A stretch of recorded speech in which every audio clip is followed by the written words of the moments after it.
me saluer. Donc, c'est pour te faire comprendre que Samuel Eto'o, ayant pris conscience du fait que je critiquais, j'avais une posture hier vis-à-vis des présidents sans connaître ce qu'ils traversaient. Aujourd'hui, ma posture ne peut plus être pareille, donc il faut que cela change. Donc, c'est ce que les autres ont vécu hier. Donc, il tient compte de cette expérience. Maintenant qu'il est à la gestion, il a compris que si on continue de laisser le ministère, parce qu'aujourd'hui, dès que tu veux parler, le ministère, on te fait comprendre qu'il y a eu des précédents hier. Il y a eu des précédents hier, donc il faut continuer dans cette même lancée. Est-ce que tu n'as pas soutenu ça hier? Pourquoi tu veux changer aujourd'hui? C'est la même chose quand je viens pour critiquer parfois. Je dis ici souvent que le président Kamto était dans le gouvernement, tel était dans ceci. On me fait comprendre que, mais il était dans le gouvernement, il a compris que ce n'était pas ça, il a changé pour devenir autre chose. Il y a des propos que Samuel a tenus hier, mais ces propos ne sont pas, c'est-à-dire, étaient des propos d'un joueur qui n'avait pas la maturité d'un gestionnaire. Aujourd'hui, il est gestionnaire, il a compris que si il continue comme ça, le gouvernement va envaler, ou bien le ministère des Sports va envaler la Fédération cantonale de football. Il ne peut plus tenir les mêmes discours aujourd'hui, c'est pas possible. Il ne peut plus. Il ne peut plus. Il ne peut plus tenir le même discours. C'est pas possible. Donc, vous revenez donc à ce que je disais tout à l'heure que on a donné des conseils à Samuel Eto'o que lui n'a pas écouté. Parce que s'il avait écouté les conseils qu'il lui a donnés, il n'aurait pas engagé le conflit avec le MINSEP parce qu'au préalable, il a accepté ce fonctionnement. Ah, c'est là où il y a erreur. Je viens de te répondre. Est-ce parce que c'est là je viens même, tu n'avais même plus besoin de revenir dessus. Je viens de te dire que est-ce parce que hier, ce qui a été hier, mal fait hier, j'ai accepté que je dois accepter ça aujourd'hui? Pourquoi avoir... C'est parce qu'il a écouté bien des conseils que non, Samuel, ce que tu es en train de soutenir là, ça va te massacrer demain si tu... C'est la même chose que je dis à ces footballeurs aujourd'hui, que les gars, sauf si vous n'avez pas d'ambition de venir chercher à gérer l'Africa Foot. Parce que ce que vous êtes en train de faire là aujourd'hui, demain les Camerounais vont revenir. Parce que par exemple, le putsch, moi j'appelle ça le putsch, que les footballeurs ont pris dernièrement à l'hôtel Hilton. Si demain, parmi ces footballeurs-là, un arrive demain à être président de l'Africa Foot et que les joueurs se comportent comme ça, il va crier et les Camerounais, nous serons les premiers à dire à ces joueurs-là que hier, on vous avait donné ce conseil que ne le faites pas. Mais vous êtes en train de le faire aujourd'hui parce que vous n'êtes pas d'accord. Donc, le même geste que Samuel a fait hier, en mettant à mal la fédération, en soutenant le gouvernement, au lieu que ces jeunes frères prennent en considération ces mêmes erreurs hier, ils viennent recommettre les mêmes erreurs. Donc, ça veut dire que tu es en train de nous dire que nous allons donc passer tout le temps à commettre des erreurs, alors que nous sommes en train de vous dire, faites attention, il a commis des erreurs hier, ne commettez pas les mêmes erreurs. L'homme politique est un homme politique, et l'homme politique est quelqu'un de très manipulable. Malheureusement, personne ne veut écouter. Lui, hier, il a été victime de ça. Aujourd'hui, il devient rebelle. Il dit non, je ne peux plus marcher comme ça parce que ce n'est pas le bon feeling. C'est la même chose. Donc demain, nous allons reprocher aux joueurs la même chose que nous sommes en train de reprocher aujourd'hui à Samuel qu'il a fait hier.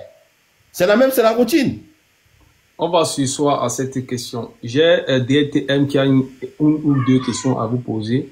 Monsieur DTM, Monsieur Jean-Claude. Okay. Bonsoir, docteur Crépin Yamsi. Bonsoir, DTM. Oui, je vous écoute depuis. Donc, moi, j'avais des questions parce que moi, je suis un fervent supporter de Samuel Eto'o. Donc, ne pense pas que si je peux te tutoyer, j'espère que ça ne te dérange pas. Bien sûr, on doit se tutoyer. Donc, en fait, quand je dis, donc, ne pense pas que cette intervention-là ou les questions que je vais poser parce que je déteste Samuel Eto'o, non. Moi, Samuel Eto'o m'a fait rêver depuis sa carrière. Maintenant, moi, j'ai une question qui rejoint la question de l'Europiana. Samuel Eto'o est arrivé comme gestionnaire. Après le limogeage de Robertson, il a accordé une interview à France 24. Je voulais vous faire écouter une petite séquence de cette interview-là et après vous poser une question. Ok. Écoutons. Va choisir le prochain sélectionneur. Nous allons qui va choisir le prochain sélectionneur. Nous allons travailler sur plusieurs profils et nous allons envoyer, comme à l'accoutumée, au chef de l'État. Nous allons proposer. Et puis, nous espérons que parmi les 3 choix que nous apporterons, un des profils retiendra l'attention du premier sportif camerounais. Équipe nationale A. Voilà. Ça, c'était en fait ce que Samuel Eto'o lui-même déclarait à France 24. Nous allons travailler sur des profils. Nous allons soumettre au premier des Camerounais. Mais c'est ce qu'il a fait. C'est ce qu'il a fait. Attends, je dis. Donc, lui-même, Samuel Eto'o dit que c'est Paul Biya qui choisit le coach. Voilà ce que Samuel Eto'o déclare après. Non, c'est quelque chose qui se passe toujours. Oui, je veux dire, mais lui-même, il vient de le dire. Oui, mais on dit la même chose. La fédération a toujours choisi. La fédération a toujours. Maintenant, donc, le président de la République a choisi Marc Brice. Je ne veux pas revenir sur le procédé, comment le président a choisi, mais toujours est-il que le président Paul Biya a choisi Marc Brice.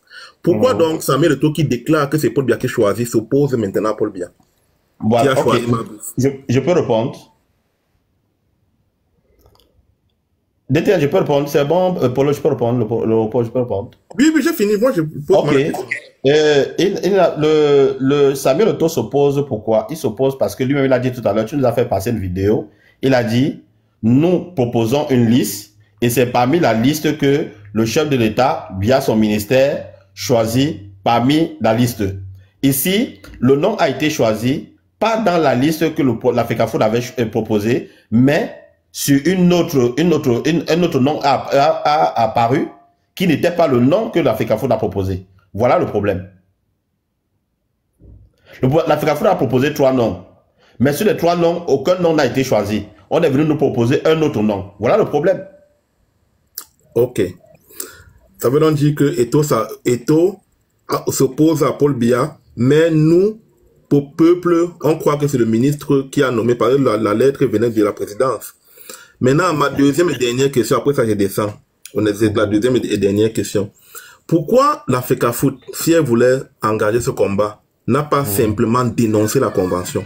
Pourquoi la FECAFOOT, depuis, ne dénonce pas la convention? Qui peut rompre? Parce que si on rompt cette convention, elle se détache. C'est la convention qui lie le ministère de la FECAFOOT. Pourquoi la FECAFOOT ne peut donc pas aller au tribunal administratif et dénoncer la convention? Parce que moi, je me dis, la FECAFOOT se dit, j'ai besoin de l'argent qui vient du ministère de l'État. Et en même temps, elle se dit, non, l'État n'a pas son mot à dire. Non. Parce que ici, c'est que l'image que le jeune Camerounais que moi je suis, quand moi je regarde, moi je me dis que la FECAFOOT, même si c'est dans son combat, mais donne l'impression qu'elle veut que l'équipe nationale échoue pour qu'elle dise enfin au ministre que vous avez fait un mauvais choix. Parce qu'ici, tous les actes qui sont posés, même si c'est dans un combat, je comprends, mais les principaux perdants dans cette guerre d'éléphants, c'est l'équipe nationale de football, qui appartient par ailleurs à tous les Camerounais. Donc moi, je me dis, pourquoi ne pas procéder à la dénonciation pure et simple de la convention? Pourquoi on revienne à une situation où la FECAFOOT s'auto-gère, la FECAFOOT s'auto-finance et ne demande pas de l'argent à l'État? Ok, merci. Si c'est un débat que nous avons tous les jours, et je te rassure à 1000%, la démarche a été faite. Le gouvernement ne veut pas se détacher de la FECAFOOT et de l'équipe nationale. Ça, c'est net. Je te confirme que non, le gouvernement tient tellement à l'équipe nationale. Si des fédérations comme la fédération ivoirienne, elle est indépendante. La fédération, presque toutes les fédérations, même la fédération tchadienne, la fédération, c'est une fédération parce que centrafricaine même.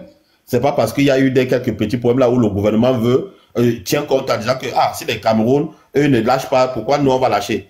C'est pour cette raison que vous voyez que le gouvernement ne veut pas tellement se donner que Rigobert était obligé de s'entendre sur certaines choses. On ne dit pas que le gouvernement n'a pas son mot à dire. Mais au Cameroun, le football est devenu quelque chose qui, une parade pour le gouvernement. Donc, ce qui fait quoi?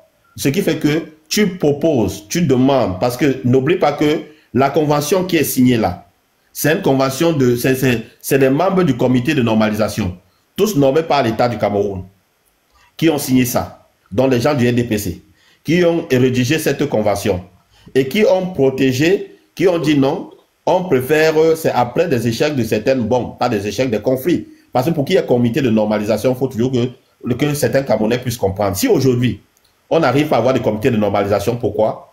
C'est parce que ni l'État du Cameroun ne peut pas chasser Samuel Eto'o. Pour qu'il y ait un comité de normalisation au Cameroun, Il faut que Samuel Eto'o soit mal à l'aise, soit mis en minorité au niveau du comité exécutif, au niveau de l'Assemblée générale. Et en ce moment, il y a blocage et il y aura comité de normalisation. Mais à l'heure-ci, Samuel Eto'o a le soutien du comité exécutif, Samuel Eto'o a le comité de normalisation. Même Biya ne peut pas enlever Samuel Eto'o. J'ai dit même Biya ne peut pas enlever Samuel Eto'o. Tu enlèves Samuel Eto'o, on va dissoudre. Et le jour où vous allez remettre l'Africafoot, c'est le même exécutif qui va revenir. Donc ça dit, vous voulez chasser Samuel Eto'o, vous allez dissoudre l'Africafoot, peut-être amener ceci. Il va rester dans le quartier. Le jour où on va remettre les choses en ordre, c'est le même exécutif qui va revenir. Donc vous chassez, c'est le même exécutif. Il ne peut pas enlever Samuel Eto'o. Donc il faut déjà qu'on soit clair dessus. C'est pour ces raisons, jusqu'à l'heure actuelle, malgré toutes les tractations qui ont été faites pour que Samuel Eto'o tombe, il ne peut pas tomber parce qu'il a le soutien de ces deux, du comité exécutif et de l'Assemblée générale. Maintenant, les démarches ont été faites pour que l'État, parce qu'aujourd'hui, on se pose la question, il n'y a pas l'argent dans les caisses de l'État, de l'Africafoot, il n'y a pas ceci. Chers frères, le 10. Les annonceurs n'aiment pas se mixer dans une affaire où il y a l'État. Chaque fois que tu vois un investisseur, il veut, et qu'il apprend que l'État a presque, c'est comme une entreprise parapublique, que l'État a presque 80% dedans, le gars a peur, il se dit, il part où? Donc c'est ça qu'on a au problème aujourd'hui. Nous-mêmes, nous avons essayé de vouloir s'asseoir. Et n'oublions pas que la majorité de certaines personnes qui siègent, que ce soit au comité exécutif, que ce soit au comité à l'Assemblée générale, beaucoup sont des membres du RDPC. Beaucoup sont ceci et que parfois, dans des partis politiques, on les donne des conseils que ceci, c'est cela. Tout est tellement compliqué et je vous assure que le RDPC, pas le RDPC, le gouvernement en place ne veut pas entendre sortir. Nous, on a proposé, on a même demandé que, ok, mais la procédure est en cours. Les avocats sont en train de proposer quelque chose. Le prochain mandat, si Samuel Eto'o est candidat ou s'il n'est pas candidat, comme je l'ai dit encore, je n'hésiterai pas à reposer ma candidature et je suis sûr que cette fois-ci, je suis assez bien loti pour remporter les élections. Ce sujet sera sur la table. Ce sujet sera sur la table et petit à petit, on va amener l'État à sortir de ce problème, mais ça sera très difficile, peut-être avec notre régime qui va travailler, qui va penser à travailler sur le terrain et va pas axer son travail sur l'Africafoot, sur les victoires des Lions indomptables pour noyer ses soucis. Parce que si tous les Camerounais avaient le job, le travail, chacun dans son domaine, tout le monde n'allait pas axer son regard, sa visibilité sur l'Africafoot. Mais malheureusement, l'Africafoot reste la seule maison. Parce qu'il y a le basket, personne ne s'occupe. Il y a le tennis, personne ne s'occupe. Il y a le handball, personne ne s'occupe. Il y a telle activité, personne ne s'occupe. Mais quand il s'agit de football, tout le monde a le regard là-bas. Les autres fédérations signent des contrats de partenariat avec les équipementiers. Personne n'en parle. Ils font ceci, personne n'en parle. Mais dès qu'on arrive au football, là, presque tout le monde parle. Tous les Camerounais en parlent. L'État estime que non, on ne peut pas enlever la main. Mais je vous assure, l'État finira par enlever la main. Si ce n'est pas, mais avec ce régime-ci, j'en doute fort. Mais peut-être avec un nouveau régime, l'État va se retirer. Mais monsieur Niamsi, c'est tout à fait normal si les Camerounais ne parlent que de football, parce que le football, c'est l'opium du peuple. Le football est l'appareil qu'utilise le régime. Je ne veux pas, je ne dis pas le contraire, je suis d'accord avec vous. Mais c'est parce qu'il a posé une question, je répondais juste pour lui faire comprendre que, parce qu'il a demandé que pourquoi l'Africafoot ne peut pas. Mais c'est très compliqué. D'ailleurs, la preuve en est que la dernière fois que l'Africafoot a proposé des statuts, modifier les statuts à la clause ici, il a soumis les statuts, l'Africafoot a soumis les statuts au ministère des Sports, juste soumettre. Mais la ministère des Sports n'avait rien à dire.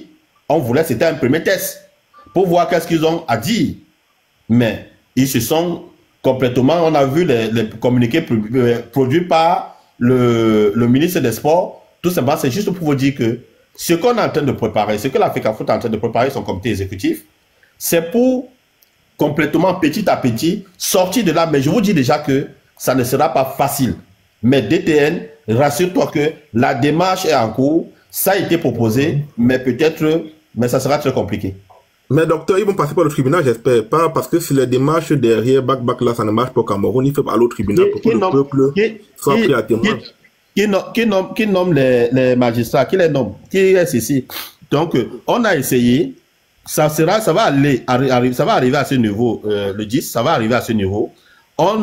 Parce que jusque-là, les gens disent que, comme l'Européen a disait tout à l'heure, c'est comme si les gens n'écoutaient pas. On écoute, Samuel écoute énormément, tient compte, parce que même les avocats, chacun a dit que non. Vous avez vu le maître tel là, le professeur constitutionnaliste là, qui disait qu'il voulait rencontrer Samuel Eto'o pour permettre à l'Africafoot de sortir des griffes du gouvernement. Le professeur, c'est... J'oublie encore son nom. C'est un constitutionnaliste aussi. Samuel Eto'o, pardon? Abba-Oyono. Abba-Oyono, voilà. Il fait partie des gens qui, ils nous ont dit qu'ils ont des solutions. Ils sont en train de travailler. On les laisse travailler. On les laisse travailler. Ce n'est pas facile. Donc si vous connaissez l'Africafoot de près, est-ce que l'Africafoot peut s'en sortir sans l'argent de l'État? Oui. À 500, à 1000% même d'ailleurs. Et? La fédération gabonaise, la fédération ivoirienne. La dernière fois, on a vu la fédération ivoirienne te chiffrer, parce que ce que les gens oublient toujours. La fédération ivoirienne te dit, ils ont chiffré le budget à 10 milliards. Ah, ceci. Au Cameroun, tu ne peux pas chiffrer le budget. Parce que l'État décide à quel moment te mettre ceci. Et qu'est-ce qui apporte l'argent dans une fédération? C'est l'équipe nationale. C'est l'équipe Fagnon. Et c'est pour dire quoi? Et pour répondre aussi à l'Européen, que la fédération n'a aucun intérêt à mettre les bâtons sur les roues d'un entraîneur, compte tenu du fait que les qualifications apportent l'argent à l'Africafoot. Mais ce n'est que cet argent-là. Alors que les autres fédérations, il y a les sponsors qui arrivent parce que l'État n'y est pas mêlé. Prenons l'exemple en Côte d'Ivoire. Quand le match où la Côte d'Ivoire avait perdu, je pense, contre le Cap-Vert, je ne sais pas si c'est le Cap-Vert ou puis la Guinée, 4 buts à ceci. Mais le gouvernement ne pouvait pas prendre une décision pour chasser ces gazettes ou leur entraîneur. C'est avec la fédération, c'est la fédération qui propose et ils ont dit, bon, il se fait tard, on ne peut pas recruter un autre entraîneur, on propose un SFI. C'est en collaboration avec le gouvernement. Parce que le gouvernement ne peut pas prendre une décision. C'est jamais impossible. Mais chez nous, on peut prendre une décision sans tenir compte parce que l'État estime que l'équipe les appartient. Mais dans d'autres pays, l'équipe appartient à la fédération. Mais chez nous, l'équipe appartient à l'État. Voilà la difficulté. Ok, monsieur DTM, est-ce que vous avez une autre question? Parce que j'ai l'impression qu'il y a beaucoup de gens qui semblent, en dépit du sujet qui est sur la table, qui veulent profiter du fait que monsieur Jean Crépin Niamsi soit là pour lui poser des questions. Ah oui, là, comme ça, je vais descendre, alors les autres vont monter. Comme ça, il y a d'autres personnes qui viendront certainement poser la question. Merci. Ok. Mais cependant, merci. Oui. Monsieur Crétin Niamsi, il y a une autre vidéo de Crétin Niamsi, de Samuel Eto'o, où il disait que si moi, Samuel Eto'o, je suis à l'Africafoot, on me traite comme on me traite là, moi je démissionne. Pourquoi monsieur Samuel Eto'o ne démissionne-t-il pas au regard de la manière dont il est traité à l'Africafoot? Cette vidéo, je vais encore revenir. Je n'ai pas écouté cette vidéo, hein, mais si elle existe, elle date de quelle année? Elle date de peut-être 5 ans, peut-être 5 ou 4 ans. Si quelqu'un a la vidéo, s'il vous plaît, la vidéo de Samuel Eto'o, où il avait la touffe de cheveux, il disait, si moi, Samuel Eto'o me traite comme ça, moi je démissionne.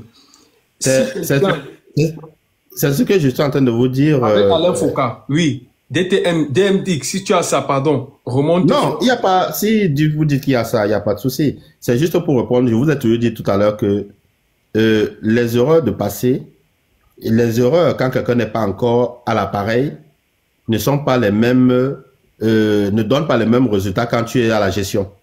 Tu comprends? C'est-à-dire quand tu es dans l'opposition, je vais dire ça, et qu'aujourd'hui tu as la chance d'être au niveau de la gestion, tu n'as plus le même regard. C'est comme beaucoup de personnes, je me rappelle même les hommes politiques, ils te disent toujours que dès que j'arrive au pouvoir, l'État va sortir du franc CFA.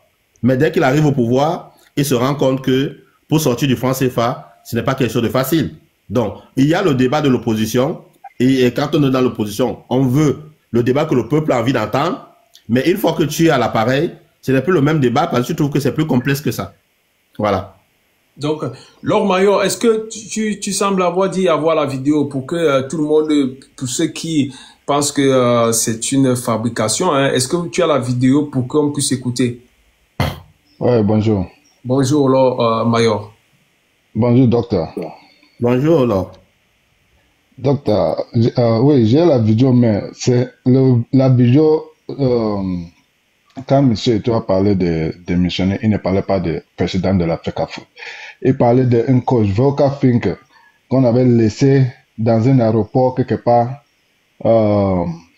avec sans matériel d'entraînement. Je ne sais pas, c'était Volker Finke, l'entraîneur qui a gagné la Coupe d'Afrique 2017 là. J'ai oublié son nom. 2017, c'était qui est l'entraîneur de l'Afrique du Sud à l'heure actuelle. Oui. Le Belge. Oui. Le Belge, c'est l'entraîneur de l'Afrique du Sud. C'est qui est voilà, je vois. Non, parce que Mayor, ça veut dire que c'est pas la. We don't have the same video. Maybe non, ce n'était pas à cause du président de l'Africa Foot. C'était pour l'entraîneur. L'entraîneur était très, très fâché. Et il disait les choses. Même j'ai la vidéo de l'entraîneur, même quand il disait beaucoup de choses. Donc, ça m'a aussi été énervé. J'ai dit, mais si c'est comme ça, mais moi-même, j'ai démissionné, qu'on me traite comme ça. Parce que tu ne peux pas travailler dans un environnement que tu n'as pas tout le matériel. Tu avances, les ballons sont restés derrière, les maillots, tout ça. Donc, les gens, il y avait beaucoup de désordre avant là. Oui, c'est ça. D'accord, on va bien accorder le bénéfice du tout, mais ma question demeure toujours de savoir si il est... Bref, vous avez déjà répondu à cette question. Je crois que c'est... Il n'a pas de nom. Est-ce que... Oui, il n'y a pas de nom, il n'y a pas de nom. Salut, bonsoir. Ouais. Alors, pour faire vite fait, ma question est celle-ci. Alors, qu'est-ce que la fédération... après ce poste, après la post-signature de contrat avec le nouveau équipementier. Donc, nous, en fait, moi, pour l'instant, sauf si j'ai manqué un épisode, mais en tout cas, je n'ai pas eu vent d'informations assez précises et assez claires en ce qui concerne ce que la fédération camerounaise va percevoir de son nouveau partenaire, donc en l'occurrence Fortune, comme cela fut, et comme cela a toujours été, que ce soit avec Puma, que ce soit avec Coq Sportif. Bon, peut-être avec Coq Sportif, c'était légèrement opaque, mais avec Puma, on a toujours su. Et aussi avec One All Sport, je pense que même si après, ça a été folklorique, c'est-à-dire tout ce qui a été annoncé n'a simplement pas vu le jour. Donc, alors, pour cette fois-ci, pourquoi est-ce que ça semble aussi opaque? Si ce n'est pour dire clairement que c'est opaque, voilà, pourquoi c'est ainsi? Et si ce n'est pas opaque, dites-nous clairement, est-ce que vous pouvez nous énumérer ici ce que One All Sport va octroyer à la fédération camerounaise? Ce n'est pas One All Sport, c'est Fortune. La fédération camerounaise. Je vais d'abord vous dire une chose. Les trucs de contrat sont déjà un peu des choses très complexes. Pour que, quand l'équipementier, parce que pour ceux qui vivent aussi dans la diaspora, ou bien même ailleurs, qui ont une culture, vous pouvez savoir que la Suisse tient beaucoup à sa réputation déjà. Pour qu'un équipementier vienne dans un pays, vivant en Suisse, parce que c'est le pays que l'équipementier va représenter, il y a déjà une enquête au départ. Maintenant, quand l'équipementier sollicite, postule et que l'équipementier est retenu, les propositions de contrat et tout d'abord passent par deux entités, trois même, le ministère des Sports, le secrétariat général et la présidence. C'est eux qui donnent la validation, la signature définitive. Donc, une fois que les personnes autorisées à donner la signature, parce que même si l'Africa Foot demeure une association qui a le droit de signer avec un équipementier, mais ça engage le partenariat entre les pays. Donc, ce qui fait qu'il faut l'accord des gouvernements. Donc, une fois que le dossier est soumis au niveau de l'État, et l'État regarde tous les points, les intérêts, en se disant qu'on espère que ça ne va pas engager financièrement le Cameroun sur tel point, alors il vérifie, les juristes du gouvernement vérifient, on donne l'accord à l'Africa Foot de signer le contrat. et de valider le contrat. D'accord. Alors, une fois que ceci est fait, oui. Une fois que ceci est fait, maintenant, en amont maintenant, la FECAFOOT décide donc maintenant d'organiser une signature solennelle. Mais là, devient donc, ça veut dire que ça s'il te plaît, laisse-moi terminer. Ce fut le cas pour One All Sport. Laisse-moi terminer. Bien sûr que ça fut le cas pour One All Sport. Je n'ai pas besoin d'entrer dans les détails, mais de certaines choses en ce qui concerne One All Sport. Mais non, allez-y. Non, je ne peux pas. Parce que justement, on peut lever le voile. S'il te plaît. Ce n'est pas de chez moi. Ma parole engage aussi mon allié et engage aussi toute une institution. Donc voilà. Donc, mais pour des personnes des journalistes qui savent faire des recherches, qui font des recherches, ils peuvent savoir d'où venait One All Sport et qui était One All Sport, qui était derrière One All Sport. Donc je ne veux pas entrer, je dis encore que je ne veux pas engager l'État dans ceci, je ne veux pas énerver Samuel Eto'o, que vous pensez que il est cela. Samuel Eto'o n'était... Non, je suis très, très sérieux là. Ouais, c'est que votre réponse. Samuel Eto'o n'était ni de loin, ni de près. Je dis ni de près, ni de loin, mêlé à quoi que ce soit, dans quoi que ce soit. Dans One All Sport? Pardon? One All Sport, il n'était pas mêlé? Non, même pas un peu. Monsieur, attends un instant. Monsieur Jean-Chrétien Sauterre-Niamsi, vous dites que Samuel Eto'o n'était ni de près ni de loin associé à la marque One All Sport. Mais on a vu à Canal 2 Samuel Eto'o venir défendre... Mais il est le président de la fédération. Mais il est venu avec un contrat qui était dans le téléphone qu'on a vu, que personne n'a vu. Non, mais tu as bien. Mais là, il est venu pour ça, c'est l'interview. Donc c'est une fois que One All Sport était déjà. Je vous relance. Vas-y. Okay. Comment comprendre que Monsieur Samuel Eto'o, qui n'est pas associé ni de près ni de loin à une marque sportive, puisse endosser la responsabilité de cette marque de 1 et venir défendre la marque sur les médias? Qui a le droit de présenter le contrat au public? C'est toi ou bien c'est Samuel Eto'o? C'est vous qui devez nous dire. Non. C'est quelle question que vous posez là? Non, c'est mon ami. Laissez-le s'exprimer, s'il vous plaît. Je suis assez sérieux. Je ne sais pas si vous avez rire. J'estime que vous êtes très sérieux. C'est pourquoi. Nous sommes dans un débat. Donc, je dis à l'autre qui est en train de. Qui rit. Je m'excuse, pardon.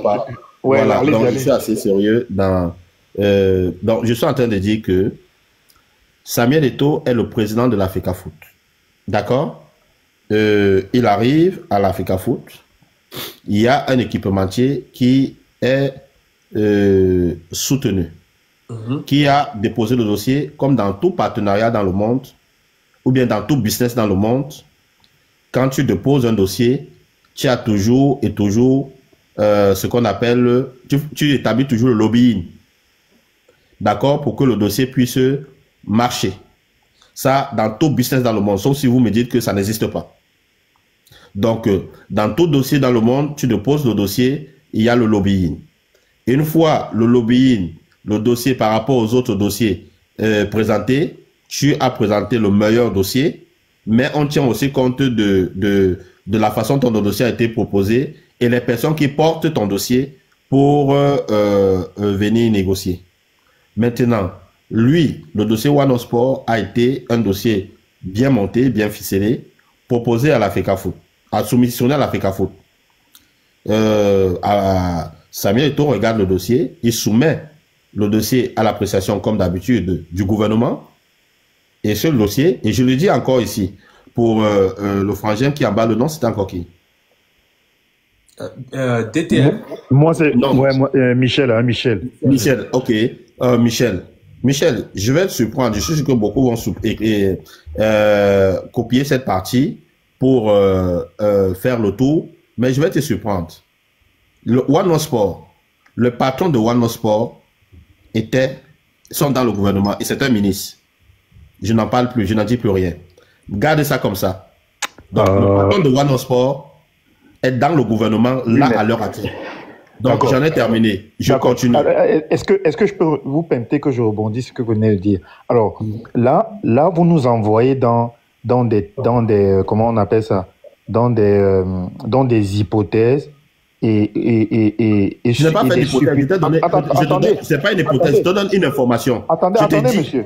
Non, s'il te plaît. Ce n'est pas une hypothèse. Non, mais là, c'est des...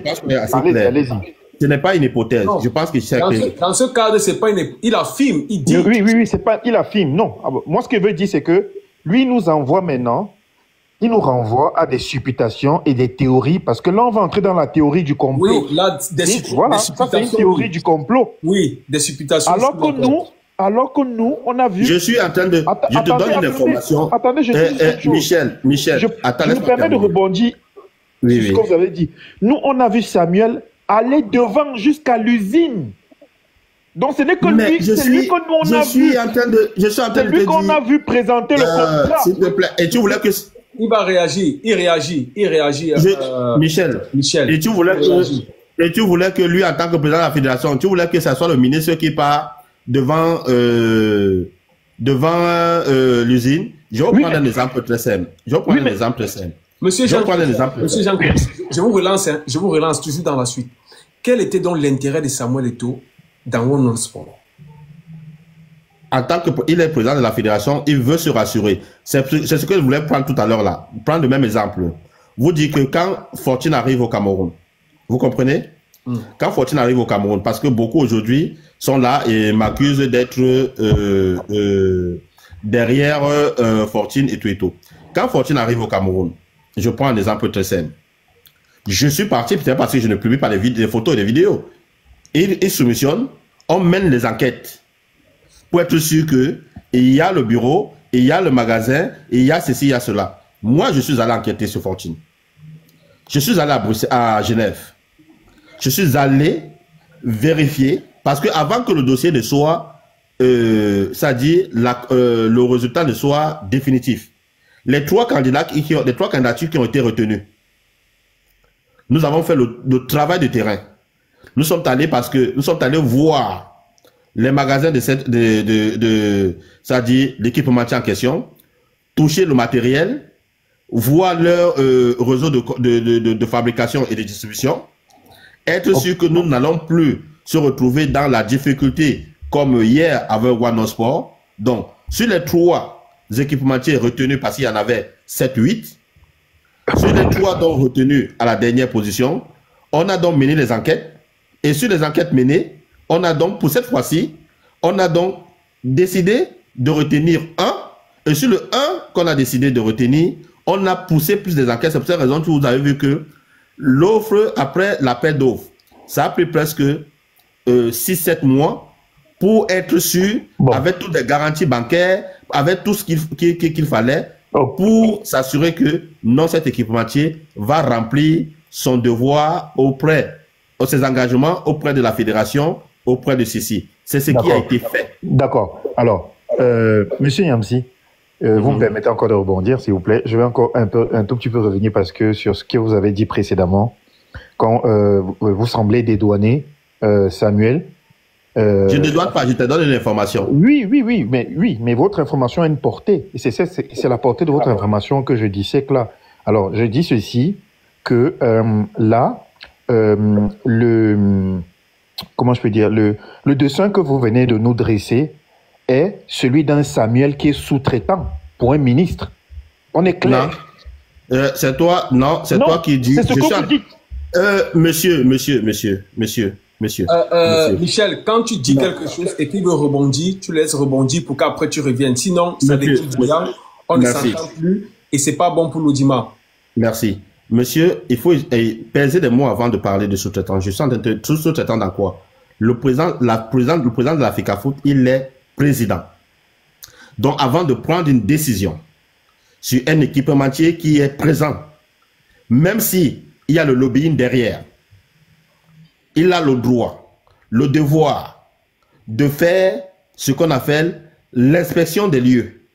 C'est pour cette raison, le président de la FECAFOOT, avant de prendre, de signer ce contrat avec One Sport, il s'est levé il est allé à l'usine. Il s'est allé pour vérifier la véracité de ceci avant de prendre son engagement. C'est ce qui a été passé. Donc, je ne vois pas où tu parles de la sous-traitance. Il ne sous-traite avec personne. Mais monsieur, non, il y a quelques minutes, si vous êtes en train de... Mon ami, s'il vous plaît. Vous avez dit quelques minutes que celui qui est derrière, c'est le ministre. C'est un ministre qui est derrière. Et vous nous avez dit dans les confidences que c'est un ministre qui est derrière. S'il vous plaît, je m'exprime en français. Sinon, je descends. Je m'exprime en français. Et vos propos sont, sauf si vous êtes malhonnête, je me répète à plusieurs fois sur un dossier. Je vous ai dit ici, quand on dépose un dossier, sauf si vous avez une carence en ce qui concerne le lobbying dans un business, dans un grand business. Le football, c'est le business. Donc, c'est... Oui. Je dis encore que, s'il vous plaît, je parle avec autorité, le football, c'est le business. Attendez, sauf si vous riez d'une manière où vous ne maîtrisez rien du tout. Le football, c'est le business. Oui. Le football, c'est le business. Quand on dépose un dossier dans une entreprise où on sait que un équipementier engage tout un pays et la fédération engage tout un pays, ce sont les enquêtes dont on est obligé de mener les enquêtes. Le président de la FECAFOOT était dans l'obligation d'aller faire des recherches avant d'opposer sa signature. Oui, bien beau que ça peut être l'Europeana, vous venez de soumettre votre dossier à la FECAFOOT et vous venez de soumettre votre dossier, vous demandez à Jean Crépin Sauté-Niamsi, qui suit devant vous, que gars, j'ai déposé mon dossier là-bas, est-ce que tu peux me faire le lobbying dans mon dossier? Je fais le lobbying, mais ce n'est pas parce que je fais le lobbying que ton dossier doit passer comme ça, comme une lettre à la poste. Je dois quand même mener les enquêtes pour être sûr que, malgré ce lobbying, parce que je suis proche de la personne, malgré ce lobbying que je veux faire, mais je veux me rassurer que la signature que je vais opposer là ne va pas me causer de tort demain.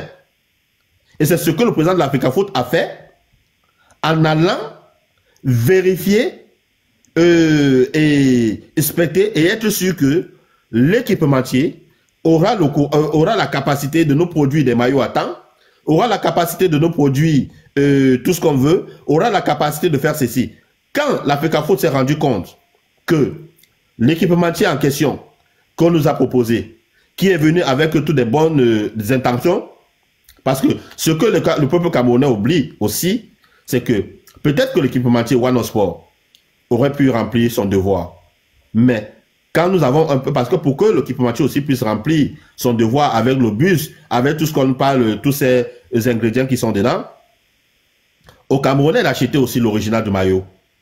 Mais quand tout le monde va acheter le faux au marché, quand les Camerounais sont devenus spécialisés dans le faux, l'équipementier, il ne va pas investir pour perdre.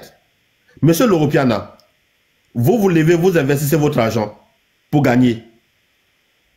Mais si, par derrière, au lieu que les Camerounais, 30 millions de Camerounais, achètent le maillot original, on a peut-être 500 000 Camerounais qui achètent le maillot original. Tous les autres sont partis aller au marché noir, aller faire le faux. L'équipementier va rentrer dans son... rentrer dans ses fonds comment? Et l'équipementier va respecter son devoir comment? Donc, il faut comprendre que un équipementier, aujourd'hui, je vous mets au défi, peu importe l'équipementier, même le corps sportif, ce que vous ne savez pas. Mais je n'ai pas envie de détruire n'importe qui. Même le corps sportif, à certain moment, fabriquait déjà les maillots au Cameroun. Parce que le Camerounais achetait le faux. Les Camerounais achetaient le faux. Donc, à un certain moment, quand les gens veulent attaquer quelque chose, monsieur l'Europeana, vous êtes là. Vous créez votre propre marque. Vous voulez vendre au Cameroun. Et tu arrives au Cameroun, tu trouves que les autres ont créé, ont dupliqué la même marque. On a pris ici, prenons l'exemple ici de Alexander Song. Il avait lancé sa marque Tchakap.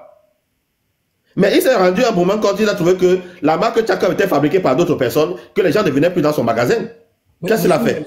Monsieur Niamsi, pour vous relancer, est-ce que le problème se trouve au niveau des gages que nous présentait le contrat One Sport, ou le problème se trouvait au niveau de la qualité ou de la falsification du maillot? Parce que la question que moi je me pose est de savoir, vous dites qu'avec Fortune, vous avez pris toutes les dispositions pour vous rassurer que Fortune répondra aux exigences qu'attendait la FECAFOOT. Mais avec One Sport, pourquoi est-ce que les mêmes exigences Samuel Eto'o étant quelqu'un qui est très pointueux et méticuleux, pourquoi est-ce qu'il n'a pas pris les mêmes exigences avec Monosport? Mais c'est ce que je suis en train de faire comprendre qu'on a pris. C'est pour ces raisons, vous avez vu que là, on a rompu le contrat. Parce que on s'est dit, parce qu'ils sont venus. Quand on demande, par exemple, à One Sport, le bus, je prends l'exemple là, le bus, qui a été promis dans le contrat. One Sport nous sort son cahier de charges. Il nous dit, quand on venait au Cameroun, on comptait vendre même, dans nos estimations, vendre même 1 million de maillots. One Sport te dit que j'ai vendu 200 maillots, par exemple. Dans mes estimations, j'ai dépensé 1 million d'euros. Je ne suis même pas entré dans mes fonds. One Sport te demande, accordez-moi encore le temps. Tu dis non, je ne peux pas t'accorder le temps pendant que le même peuple est en train de me mettre la pression que quels sont les engagements que l'équipementier a pris là, c'est où? Mais le même peuple est en train d'aller acheter le maillot dans le marché noir. Ça veut dire que... Monsieur, pour vous relancer, on a eu Puma qui était l'équipementier de l'équipe nationale. À l'époque de Puma aussi, il y avait également des falsifications. Non, c'était pas comme ça. Pour moi aujourd'hui, je te prends un exemple. Non, je te prends un exemple très simple. Pour moi aujourd'hui, tu vas chercher Puma, tu dis viens, Puma vient au Cameroun, Puma ne vient pas. Tu vas chercher Puma, tu dis à Puma de venir au Cameroun, je te dis de quoi je parle. Tu vas chercher Puma, tu dis à Puma de venir au Cameroun, Puma te dit que le Cameroun est l'un des pays où on a développé tellement le faux. Le faux est devenu tellement ceci que Puma te dit, je ne suis pas sûr d'entrer dans mes moyens. Aucun équipementier, les équipementiers ont peur d'entrer dans leurs moyens. Ils savent que quand ils viennent au Cameroun, ils n'entrent pas dans leurs moyens. Ça devient compliqué dans un pays comme le Cameroun. Donc si on vous comprend... On a légalisé le faux. On a légalisé le faux. Tout le monde va acheter sur le faux. On a légalisé le faux. Même s'il y a le faux, il y a quelqu'un qui dit il y a le faux partout. Mais non. Mais au Cameroun, c'est exagéré.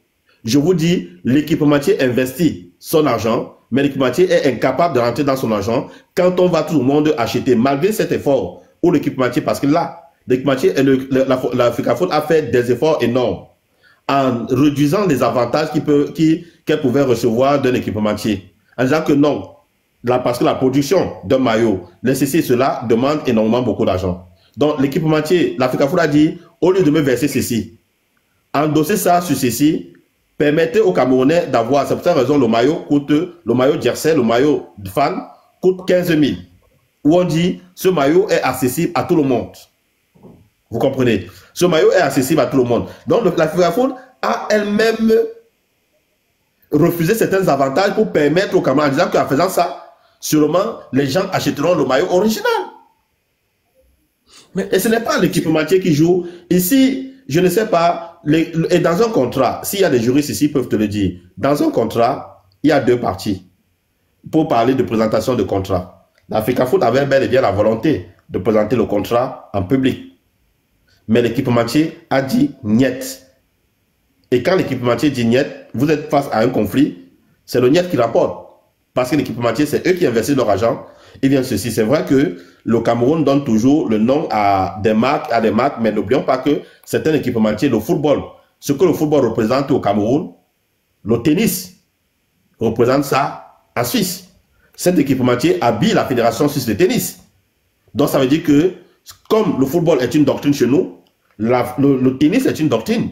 Federer et bien d'autres personnes et pas mal de stars mondiales vont s'entraîner en Suisse.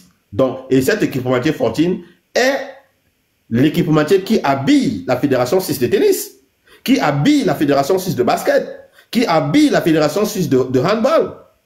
Donc, ce n'est pas un petit équipementier. C'est un équipementier, c'est une marque déjà bien connue, bien huilée, qui est là. Mais monsieur Nyamsi, ma question demeure. J'ai toujours une pertinence à ce niveau de savoir, avant qu'on ne... Parce que je vois qu'il y a beaucoup de personnes qui sont quand même enthousiasmées dans le fait de vous poser, ou l'élan de vous poser des questions concernant la FECAFOOT. Non, mais il ne pose pas l'Europeana. J'apprécie bien votre posture.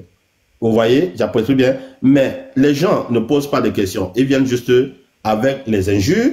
Or, je suis là, qui monte, qui pose des questions, on va débattre. Moi, je suis pour des questions, mais les injures là, pour moi, tous les jours, les injures. C'est dans ce contexte. Je vous promets, je ne suis pas. Non, je suis d'accord avec toi. Non, je veux pas là te faire comprendre que c'est un débat. Les gens viennent. Je te remercie d'avoir organisé ce débat. Les gens viennent, que les gens montent. Ils viennent par A plus B pour démontrer. Et je leur donnerai des arguments. C'est argument contre argument qui nous permet d'avancer. Donc, il ne faut pas avoir des arrière-pensées. Il ne faut pas avoir toujours fait des posts, des commentaires en disant que oh, et tout est ceci, oh, et tout est cela. Venez avec des arguments, argument contre argument, on va débattre. C'est tout. Faites-les monter. Moi, je suis là, je les écoute. D'accord. Vous voulez même jusqu'à demain, là, je suis avec vous, je vous écoute. Je voudrais donc préciser qu'on a l'occasion d'avoir